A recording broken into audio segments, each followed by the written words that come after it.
About 7 years ago, I got an invitation to attend my cousin's dinner party.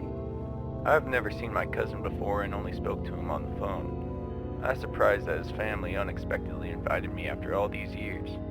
The invitation had an uncharted address that the GPS was unfamiliar with. I used a map and pinned its location.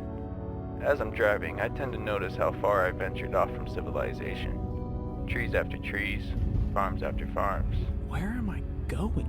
I finally found a similar address that might be it. Approaching the house, I noticed how dull and dreary it looks. It's completely engulfed with leaves and branches, This can't be it. I said to myself. As soon as I entered the rocky driveway, my aunt and uncle came out to greet me. They seemed excited and welcoming. Walking into the house, I asked where my cousin is. Answering immediately, He went out to run a few errands. He should be back later. we spent the whole couple of hours talking about my mother and family. My aunt made delicious homemade pot roast that I finished off in minutes. After dinner, we played an enduring game of Uno. It was surprisingly fun and competitive. When we finished Uno, it was almost dark and still no sign of my cousin. Regardless, I had to leave. It was almost dark and I would have trouble getting out of this dreadful place. My GPS was ineffective, so I asked my aunt and uncle the most efficient way onto the highway. They gave me a puzzled look. I thought you were staying the night. I told them I couldn't because I had work tomorrow and couldn't afford to miss another day.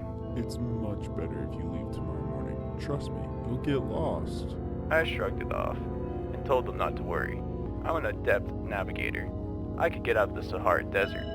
Looking aggravated, they strongly advised me to stay the night for my own sake. At this point, I was getting pissed and irritable. I sighed. Fine, I'll stay the night, but I have to get up early for work. Both of them seemed strangely ecstatic that I was staying the night. As soon as they went to go get my bed sheets and pillows, I ran out the door and got in my car. I hastily pulled out of the driveway. It took me a while, but I found my way out of that depressing place. I got home an hour later than expected. It was 11, and I didn't want to wake my parents up.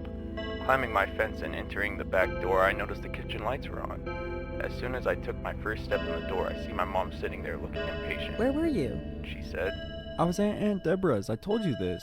Then why did she call saying that you never arrived? till this day, I never knew who I visited.